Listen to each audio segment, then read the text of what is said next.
Բարև ձեզ, այսօր Fast Info-ի հյուրաթյուրքագետ, պատմական գիտությունների դոկտոր պրոֆեսոր Ռուբեն Մելքոնյանն է։ Բարև ձեզ, պարոն Մելքոնյան, շնորհակալ եմ հրավերն ընդունելու համար։ Պարոն Մելքոնյան, տարեսկզբի այսպես փոթորկուն իրադարձությունները տարածաշրջանում գուժում են, որ տարվա ընթացքում էլ կարծեք թե լարվածությունը տարածաշրջանում չի նվազելու։ Նախ Բեյրութում իսրայելական կողմի հետևանքով տեղի ունեցան պայթյուններ, որի հետևանքով Համասի ղեկավարներից մեկը զոհվեց, Թուրքիան 30 հոգու ձերբակալեց Իսրայելի օգտին լրտեսություն իրականացնելու մեղադրանքով եւ ի վերջո Իրանի Քերման քաղաքում ահաբեկչություն տեղի ունեցավ,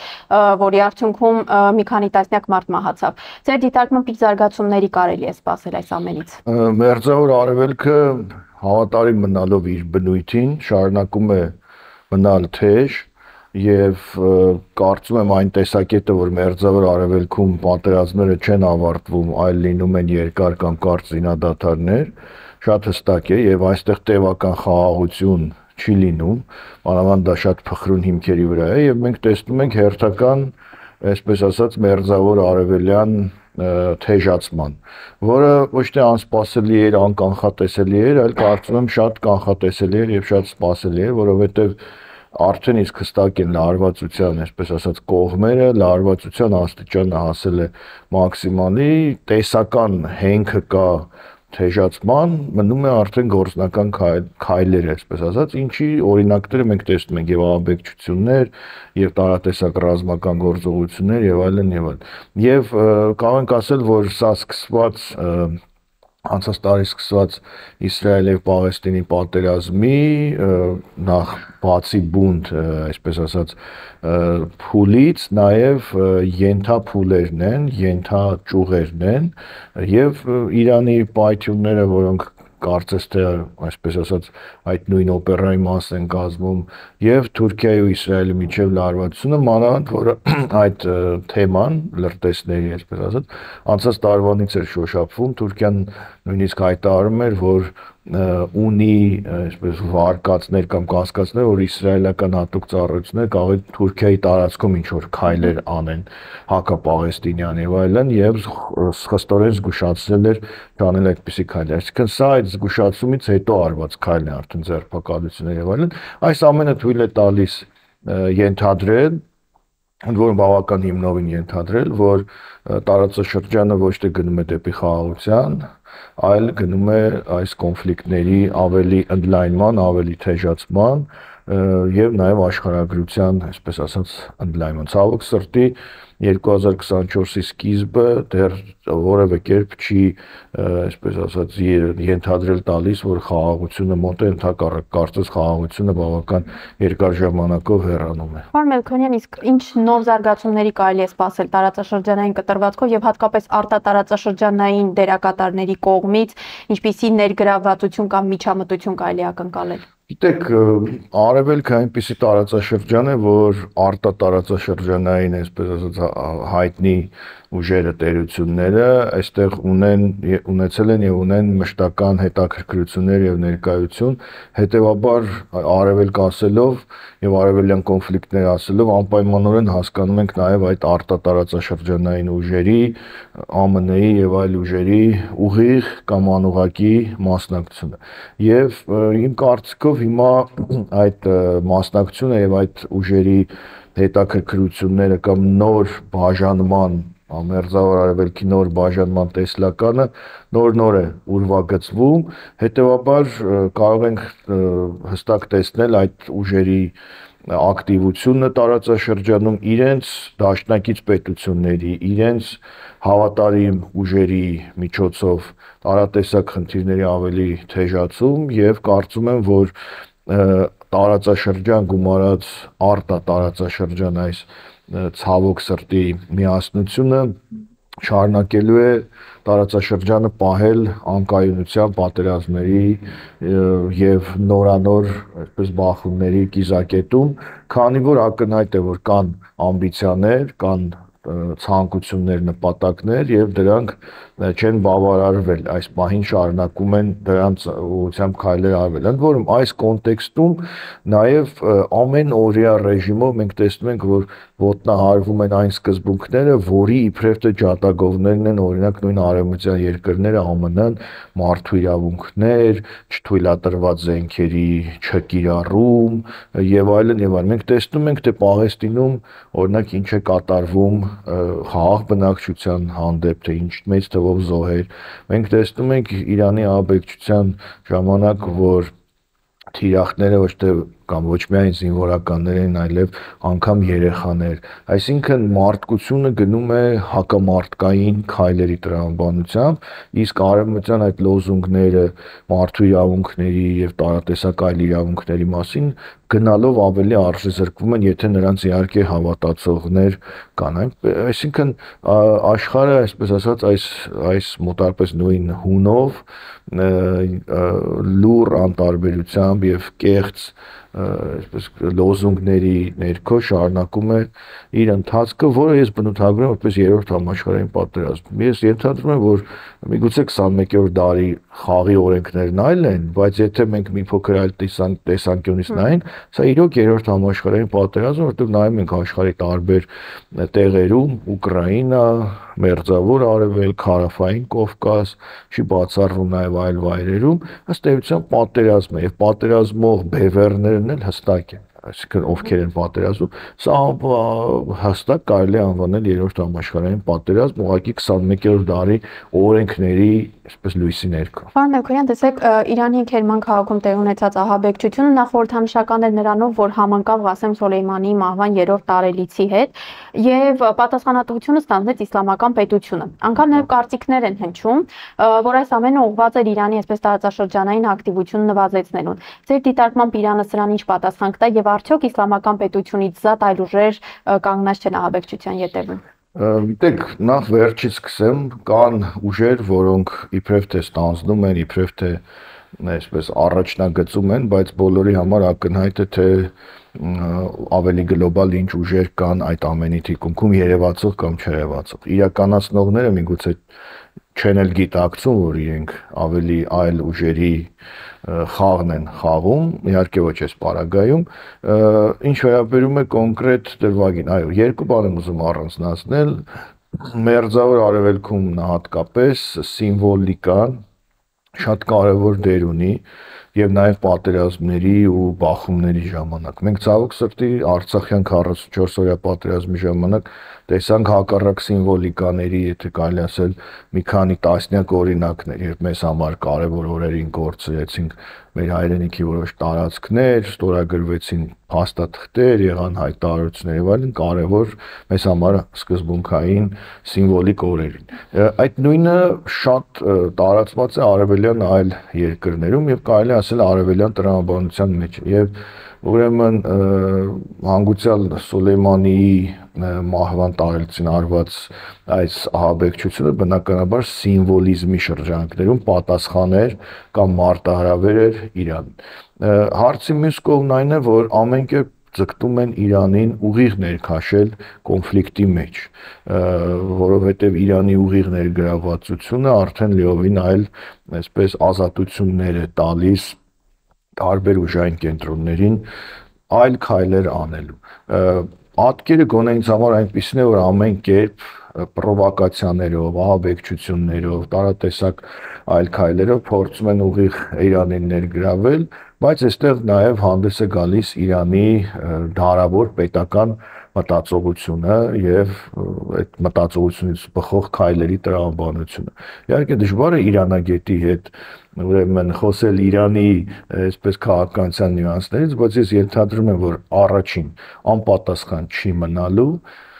երկրորդ լինելու է իրանական ոճի պատասխան, այսինքն այդ քաղաքական զսպվածությունը, հանդարտությունը ենթադրում է, որ Իրանը փորձելու է պահել, որտեղ շատ լավ գիտակցում է, որ իրեն ուղիղ ներգրավելով այս կոնֆլիկտի մեջ, երրորդ համաշխարհայինի մեջ, որի մի դրվագ, ասենք Իսրայել-Պաղեստինը, մյուս դրվագը այլ իրավիճակ կարող է ստեղծվել։ Ես ենթադրում եմ, որ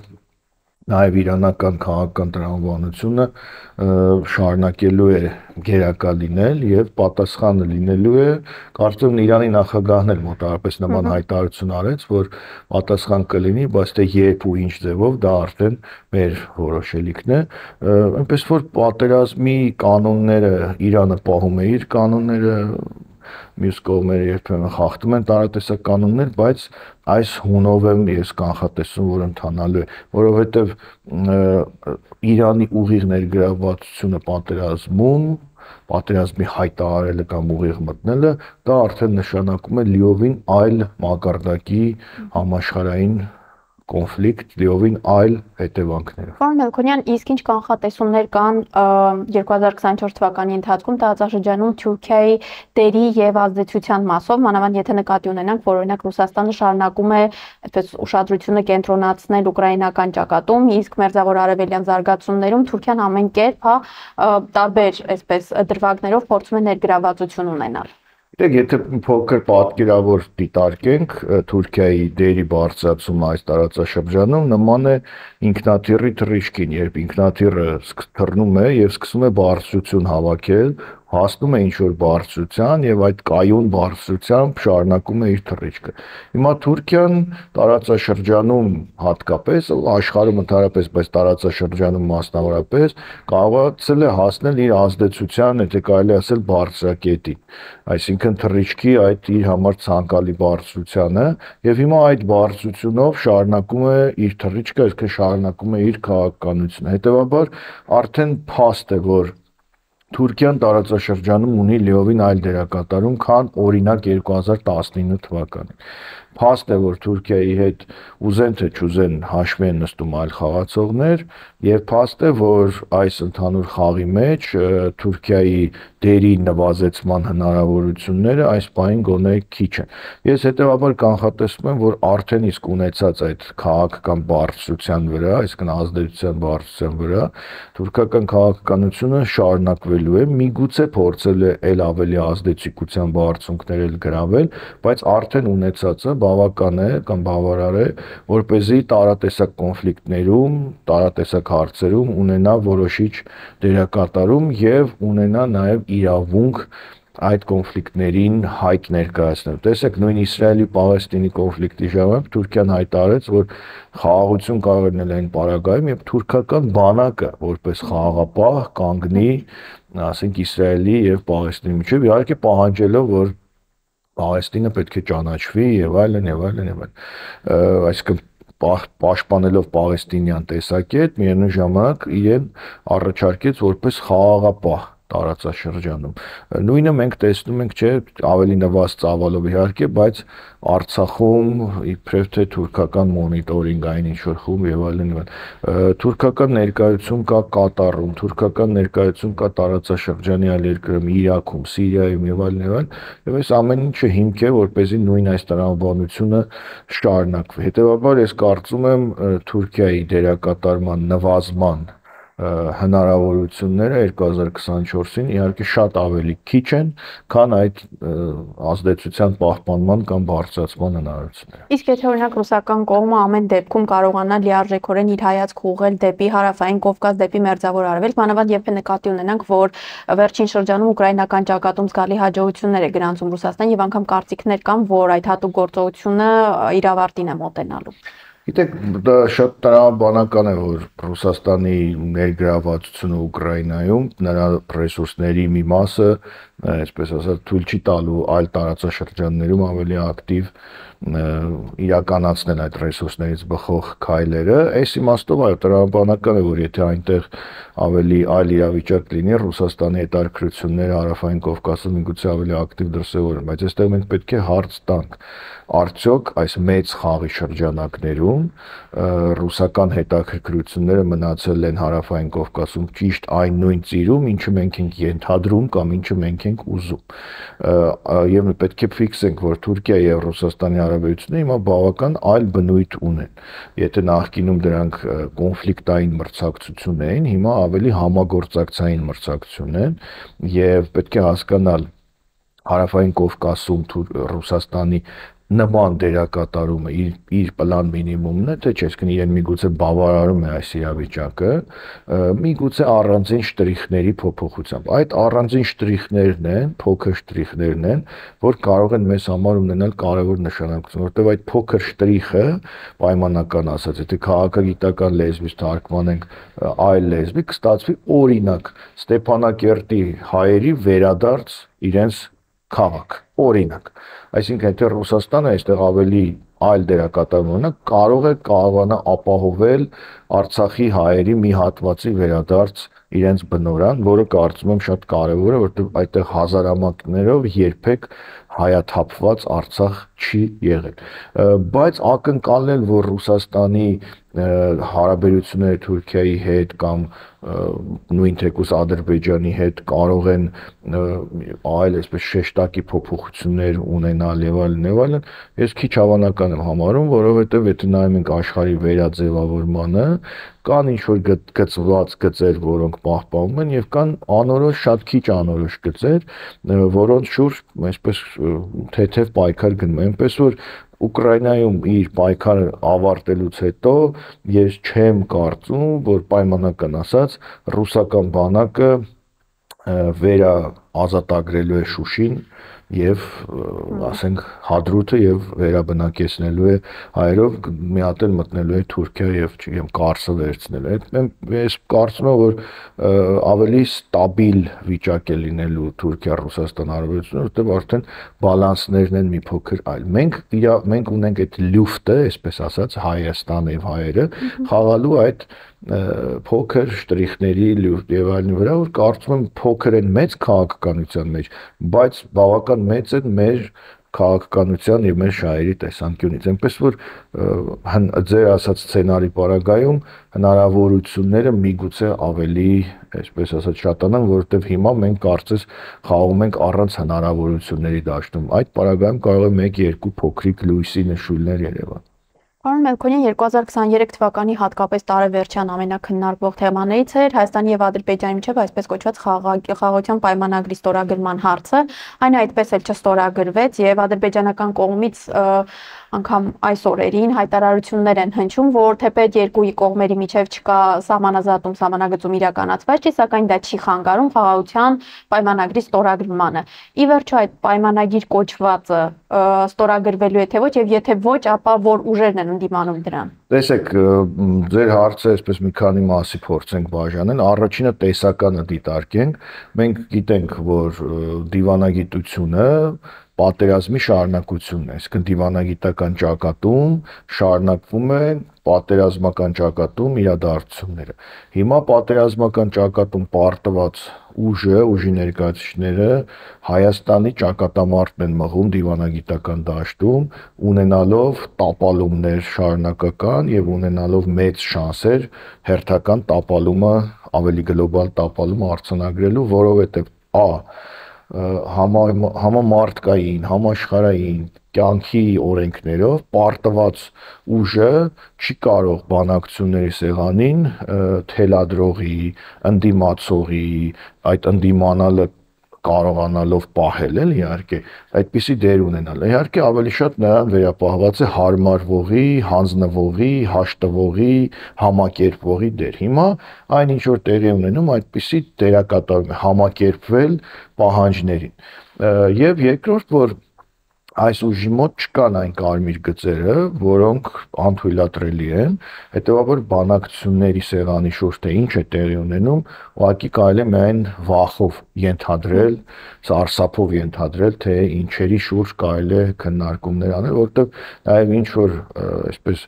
ակնարկներով հասկացվում է, որ այն ինչ որ կարող են շատերիս համար լինել կարմիր գծեր, կարծես թե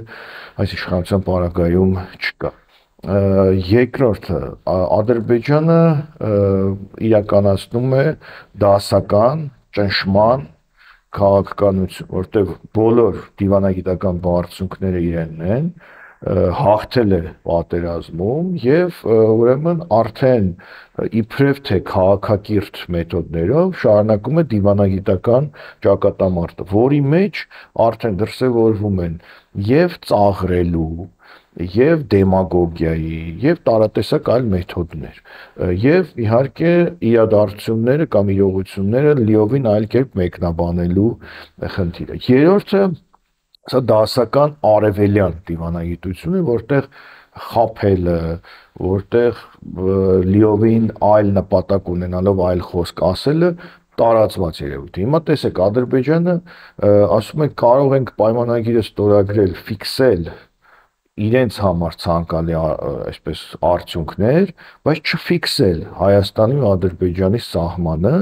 այսինքն թույլ տալ, որ իրենք կարող են հետագայում էլի տարածքային պահանջներ ունենալ, այսինքն չֆիքսել, որ իրենք մտել են Հայաստանի Հանրապետության ինքնիշխան տարածքին 150 քառակուսի կիլոմետր թե ավել, այլ ուղղակի ստորագրել խաղաղության պայմանագիր։ Երկրորդը, ասում էին, որ Ադրբեջանը եւ Իրանի միջև ստորագրված այդ ճանապարհի բացման պարագայում Նախիջևանի միջանցքի կամ Սյունիքի միջանցքի հարցը դուրս է գալիս, բայց ադրբեջանական կողմը կրկին հայտարարում է, որ դա չի նշանակում, ինչը որ արևելագետներս կանխատեսում են, որ չի նշանակում, թե Իրանով ճանապարհ կա, ապա իրենք հրաժարվում են այդ այսպես կոչված Զանգեզուրի միջանցքից։ Կրկին այդ հայտարարությունները կան, այսինքն այսպես ռուսերեն իզդևացեստվը բառ կա, քաղաքական իզդևացեստվը, որ այո, մենք այն էլ ենք ուզում, էս էլ ենք ուզում, մի վախեցեք, երեկվա հայտարարություն ան, մի վախեցեք, Հայաստանը չենք կիսի երկու մասի, եթե այդ Զանգեզուրի միջանցքը մեզ տակ եւ այլն։ Եվ նմանատիպ այդ քայլեր, այսինքն շարունակվում է Ադրբեջանի հակահայկական քաղաքականությունը ուղղակի դիվանագիտական ճակատում եւ ակնկալել, որ այն ինչ որ ոմանք կարծում են, որ ինչ որ մի թուղթ ստորագրելով Ադրբեջանը դադարեցնելու է Հայաստանի հանդեպ իր քայլերը, դադարեցնելու է հայերի հանդեպ իր ատելությունը, փոխելու է իր կրթական ծրագրերը, այնտեղից հանելու է հակահայկական այդ ռասիստական դոգմաները եւ այլն, դա ուղղակի ոչ թե միամտություն է, այլ քաղաքական ինքնախապեյություն է կամ միգուցե քաղաքական արկածախնդրություն է, որովհետեւ դա այդպես չի լինելու։ Հետեւաբար Հայաստանի եւ Ադրբեջանի միջեւ այդ խաղաղության կոչված պայմանագիրը ինքնին պրոբլեմատիկ հարց է եւ վերջինը ովքեր են շահագրգիռ եւ ովքեր շահագրգիռ չեն։ Տեսեք, նույն Ադրբեջանը իբրև թե ցույց է տալիս, որ շահագրգիռ է, բայց աշխարհին ինչպիսի պատկերով է ներկա, որ ինքը ուզում է ստորագրել, բայց Հայաստանը չի ստորագրում եւ սա իրեն լեգիտիմ իրավունք է տալիս միգուցե մի հատ էլ ինչ որ ագրեսիա իրականացնել, չգիտեմ, Սյունիքի եւ այլնի միջանցքի հետ կապված եւ ովքեր կարող են չուզենալ այդ պայմանագրի ստորագրումը, ովքեր ուզում են, որ իրենց դերակատարումը չլուծված կոնֆլիկտի պարագայում շարունակի մնալ եւ երրորդը ովքեր կարող են չցանկանալ նրանք որոնք ոչ թե մտածում են Հայաստանի մասին այլ ավելի պարզ ասեմ համաշխարհային գերտերություններ որ ոչ թե լուծվի այս գերտերության հովանու ներքո այլ մյուս գերտերության հովանու ներքո կամ չլուծվի մնա այն մյուս գերտերության հովանու ներքո այսինքն նաև այս խնդիրը վերածվել է համաշխարհային խնդրի համաշխարհային քաղաքականության խնդրի որտեղ Հայաստանի ու հայերի շահը ընդհանրապես չկա կան իրենց մեջ շահերը որի արանքում մենք այսպես ասած փորձում ենք իբրև թե դիվանագիտություն անել բայց դա չի ստացվում վերը նշված օբյեկտիվ եւ սուբյեկտիվ պատճառներով Պարոն Մելքոնյան, դուք ձեր խոսքում անդրադարձաք նաև Զանգեզուրի միջանցք կոչվածին, հենց օրերս էլ Ադրբեջանի նախագահի օգնական հայտարարել էր, որ կա պայմանավորվածություն ըստ որի հայկական կողմը պետք է ճանապարհ տրամադրել, որպեսզի Ադրբեջանը ուղիղ կապ ունենա Նախիջևանի հետ, բայց ինչ-ինչ պատճառներով Հայաստանը դա չի անում։ Եվ այստեղ նաև հետաքրքիր է, որ բացի այն, որ քննարկվում էր, թե իբր պետք է Իրանի տարածքով նրանք ճանապարհ ունենան, նաև իրանական կողմը կարծեք թե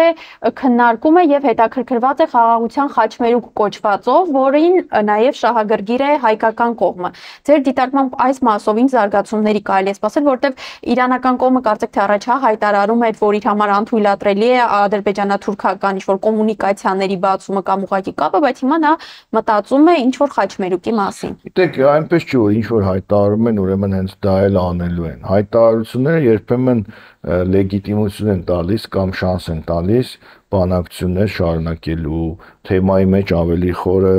այսպես ներգրավելու եւ այլնի համար։ Խաղաղության խաչմերուկ կոչվածը դա որևիցե կապ չունի իրականության հետ, հայկական կողմից հրապարակ նետված սին գաղափար է եւ իրանական կողմի արձագանքը ես կարծում եմ ոչ թե հավատում են այդ ամենին, այլ որովհետեւ դա իրենց հնարավորություն է տալիս կոնֆլիկտի մեջ միգուցե ավելի մասիվ, այսպես ասած, ավելի շատ ներկայացվածությամբ ներգրավելու համար։ Ինչ վերաբերում է Զանգեզուրի Միջանցքին եւ այլն, Իրանով ճանապարհին Նախիջևան, այստեղ մի կարևոր հանգամանք կա, որ ձեր նշած այդ պաշտոնյան հստակ ասել է, որը ենթադրվում է նույն այդ Հիկմետ Հաջիևը, որ խնդիրն այն է, որ այդ ճանապարհը նրանք ուզում են, որ այնպիսի կարգավիճակով, որտեղ սահմանային ու մաքսային համապատասխան գործողություններ չպետք է իրականացվեն ադրբեջանական մեքենաների, բեռնատարների, բեռների եւ այլնի համար, այսինքն նրանք այդ ճանապարհով պետք է անցնեն այնպես, ինչպես Ադրբեջանի մի գյուղից մյուս գյուղը գնալու պարագայում։ Իրանի պարագայում, Իրանով անցնող ճանապարհի պարագայում ենթադրվում է համապատասխան մաքսային, սահմանային գործընթացներ։ Հիմա Հայաստանի այլ տարածքով, որ առաջարկում են Ադրբեջանին ուրեմն ճանապարհ, նրանց համար անընդունել է, ասում են ինչ-ինչ պատճառներով այն, որ Հայաստանը փորձում է ներկայացնել, որ եթե մտնում են Հայաստանի տարածք, ուրեմն պետք է արվի այն, ինչ որ արվում է ցանկացած այլ երկիր մտնելու պարագայում, մաքսային, սահմանային տարատեսակ գործողություններ։ Հիմա Ադրբեջանը դա չի ուզում, հետևաբար նա ուզում է միջանցք, որը ըստ էության անվերահսկելի է Հայաստանի տարածքում լինելով, ըստ էության անվերահսկելի է Հայաստանի կողմից, Հայաստանը պաստորեն հրաժարվում, ըստ Ադրբեջանի պետք է հրաժարվի իր իրավունքից այդ տարածքի վրա, սկսած չգիտեմ պետավտոտեսչության գործառույթներից, վերջացած հարկային, մաքսային եւ այլ գործառույթներ, պետք է հրաժարվի եւ դա ինչ է վերածվում, ինչի է դա վերածվում, անվանումը միջանցք է, բայց ես կարծում եմ, որ դա ենթադրվում է լիովին այլ երևույթ։ Խնդիրը հենց այստեղ է, բանալին հենց այստեղ է, որի շուրջ չեն կարողանում եւ դժվար է կարողանան այսպես համաձայնության գալ։ Իսկ Իրանի միջամտությունը, Ռուսաստանի միջամտությունը եւ այլն, գիտեք, ցանկացած երրորդ երկիր մեր հանդեպ, մեր երկրի հանդեպ չի կարող ունենալ այն սրտացավությունը, ինչ որ մենք կարող ենք ունենալ։ Հետաբար Ռուսաստանը կարող է ասել, ես ներգրավեմ այս կոնֆլիկտին, որ այդ ճանապարհ, այդ միջանցքը վերահսկեն իմ որոշակի ծառայությունը։ Իրանը կարող է ներգրավել իր նպատակով, բայց արդյունքում մնում է այն, որ մեր կարևորագույն ստրատեգիական տարածաշրջանը եւ մեր հայրենիքի մի մասը առևտուր է այլոց քաղաքական պայքարի մեջ, իսկ մենք ինչ-որ անօգուտ դիտորդներ ենք այս հարցում։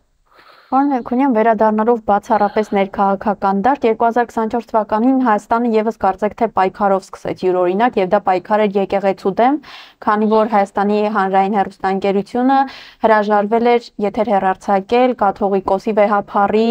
ամանորյա ուղերձը, շնորհավորանքը, եւ տպավորություն է, որ սա կարծեք թե պատկան մարմինների կամ չգիտեմ իշխանության արձագանքն է առ այն, որ եկեղեցին այս տարիների ընթացքում ամուր կանգնած է եղել հայ ժողովրդի եւ պետականության կողքին եւ հիմա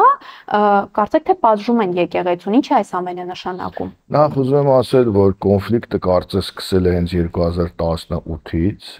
որովհետեւ իշխանության եկած այս խմբի շատ ներկայացուցիչները երբեք չեն էլ թաքցրել իրենց այլ կամ տարբերակված մոտեցումները եկեղեցու առաքելական մեր դավանանքի հանդեպ, չեմ ասում բոլորը, բայց որոշները եւ կարծեմ բացահայտել որոշները հայտարարել են, որ ունեն խնդիրներ դավանանքի, կրոնի, հավատքի եւ այլնի հետ։ Երկրորդ, եկեղեցուն պատժել որևէ իշխանություն, անցողիկ որևէ իշխանություն չի կարող եւ պետք է վերջում ենք հաշվի նստենք, որ եկեղեցին դա մեր համազգային միակ կայացած եւ դարերի փորձությունն անցած ինստիտուտն է։ Եկեղեցին անձերը այս կամ այն պահի կաթողիկոսը, սրբազանը, քահանաները չեն, եկեղեցին 1723 տարի անդադար գործած մեր ինստիտուտն է հայկական։ Տարբեր դարերում տարբեր իրավիճակներ են եղել, բայց այդ ինստիտուտը պահպանվել է։ Այդ ինստիտուտի ձևավորած ավանդույթները, արարողակարգը եւ այլն պահպանվել է։ Հիմա գանք հարցի հետևյալ կողմին, երբ որ այս իշխանությունը չունի որևէ կարմիր գիծ, չունի տաբու, չունի այնպիսի արգելված թեմա, որ միգուցե սրանք պետք չի անդրադառնալ, այդ պարագայում պարզ էր, որ եկեղեցին դառնալու էր կարևորագույն թիրախ։ Դա արդեն ակնհայտ էր 18 թվականից, հիմա քանդելով այլ տաբուները, մոտեցել են արդեն եկեղեցու վրա ավելի ինտենսիվ հարձակման։ Եվ սա նաև, գիտեք, ավանդույթի խախտում, այսինքն վեհափառի ուղերձին միլիոնավոր հայեր միշտ սպասել են։ Ընդ որում այդ հայերի մի մասը կարող են լինել իշխանուն մեծ, լինել ընդդիմադիր եւ այլն եւ այլն։ Սա լիովին այլ դաշտ է։ Իրենք որ ասում են պետք չի եկեղեցին մտնի քաղաքականության մեջ, իրենք քաղաքականությունը այս միջոցով բերում են եկեղեցու մեջ, որ դու մեզ քննադատում ես, ուրեմն մենք քեզ եթեր չենք տա հմեկով։ Այսինքն սա լիովին այլ պայքարի, այսպես ասած, ձև է, վստահ եմ, որ հաջողության չեն հասնելու, բայց նաև ցավով արձանագրում եմ, որ եթե Արարատ սարը նույնպես քննարկման ենթակա է որպես սիմվոլ, ինչու պետք է եկեղեցին, վեհափառը եւ այլն չդառնային նույնպիսի հարձակման թիրախ։ Շատ օրինաչափ է, չկա որևէ սիմվոլ, չկա որևէ սրբություն, չկա որևէ կարմիր գիծ։ Հետևաբար ամեն ինչ կանխատեսելի է, ամեն ինչի հանդեպ հարձակումներ կարող են լինել, բայց ենթադրում եմ, որ այդ ինստիտուտը, որ 1723 տարի դիմացել է թաթար մոնղոլներին, սելջուկներին, արաբներին, պարսիկներին եւ այլն հարձակումներին, բյուզանդացիներին, կաթոլիկներին, չգիտեմ ինչ, ենթադրում եմ, որ հաղթահարելու է եւս մեկ փորձություն, ցավոք սրտի արդեն երկրի ներսի պայքարից բխող, բայց այնուամենայնիվ վստահ եմ, որ դա նույնպես հաղթահարելու է, հենվելով մեր ավանդույթների վրա, իսկ վեհափառի խոսքը չտալ այս դարում, այս ինտերնետի դարում, դա միայն վնաս է տալիս հմեկին կամ այդ միտքը հղացողների, որովհետև ով որ ուզենա վեհափառի խոսքը ուղերձը այլ կերպ կարելի է ավելին ասեմ, կարծեմ այս տարի ավելի շատ լսեցին, որովհետև այս իրավիճակը դրդեց, որպեսզի ավելի շատ հետաքրքրեն, իսկ վեհափառի պահվածքը, անձամբ վեհափառի պահվածքը շատ քրիստոնեական պահվածք է, որ չի արձագանքում եւ միգուցե ներում է նրանց, ովքեր այս քայլերը անում են իր հանդեպ։ Եվ վերջում, պարոն Մելքոնյան, դուք անդրադարձաք նաև սրբություններին, արժեքներին, ի վերջո ինչ փուլում է գտնվում հայոց ցեղասպանության ճանաչման գործընթացը եւ առհասարակ այս իշխանությունը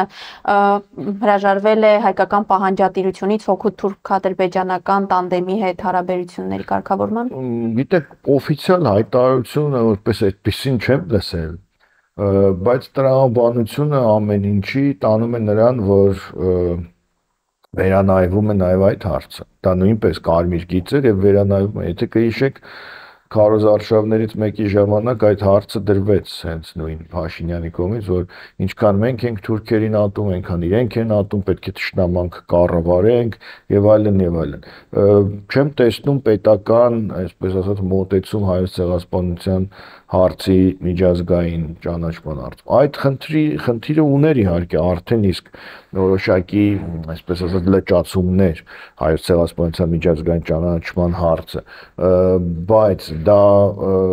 մեր եւ պատմական հիշողություններ եւ մեր քաղաքականության մեջ որոշակի տեղ ուներ, որպես զսպող մեխանիզմ եւ այլն եւ այլն։ Եվ նաև աշխարհում մենք հանդես ենք գալիս որպես առաջամարտիկ ընդհանրապես ցեղասպանությունները դատապարտելու առումով։ Հիմա մենք այդ բոլոր դերերից հրաժարվել ենք, այսինքն սա կարող ենք այլ կերպ մեկնաբանել որպես թուրքական եւս մի նախապայմանի գոնե կիսով չափ իրականացում, իսկ թուրքական նախապայմանը հայտնի էր 90-ականներից, որ հայոց ցեղասպանության միջազգային ճանաչման դադարեցում։ Հիմա մենք այս պասիվացումը այս հարցի կարող ենք մեկնաբանել, որ թուրքական եւս մի նախապայման կյանքի կոչվելու ճանապարհն է։ Իդեպ նույն Արարատ Սարի պահանջը նույնպես թուրքական պահանջը 92 թվականից դրված օրակարգում, որ ինչու եք ձեր սիմվոլների, գերբի եւ այլնի մեջ դնում Արարատ Սարը հանեք։ Հիմա երբ որ այս իշխանությունները ասում են պետք է փոխել, արագած եւ այլն, կարող ենք մեկնաբանել, որ իրենք շատ այսպես հպարտ իրենց տերմինոլոգիա ասած դուխով, բայց ասում են իրականում թուրքական պահանջներից եւս մեկը։ Այնպես որ այս կոնտեքստում հիմա խոսել հայոց ցեղասպանության միջազգային ճանաչման ինչ որ մի փուլի, ինչ որ մի մակարդակի մասին, կարծում եմ անտեղի է, ես ենթադրում եմ, որ այն հին իներցիայի ինչ որ փոքր դետալներ են մնացել եւ ամեն ապրիլի 24-ին այդ իներցիան ինչ որ արձագանքներ է ձեռք բերում, բայց որպես պետական քաղաքականություն թեկուզ վերամշակվի, բայց որպես պետական քաղաքականություն դա չկա, բայց դա միայն քաղաքականություն չի, դա մեր հիշողությունն է, մեր պատմական հիշողությունն է, իսկ որևէ ազգի, ով իր պատմական հիշողությունից հրաժարվում է, չեն հարգում նաև թշնամիները։ Շատ լավ, շնորհակալ եմ հարցազրույցի համար։ Այսօր իմ հյուրընկալագետ պատմական գիտությունների դոկտոր պրոֆեսոր Ռուբեն Մելքոնյանն էր։ Համախմբվենք եւ փրկենք հայրենիքը ներքին ու արտաքին թշնամուց։ Մինչ նոր հանդիպում։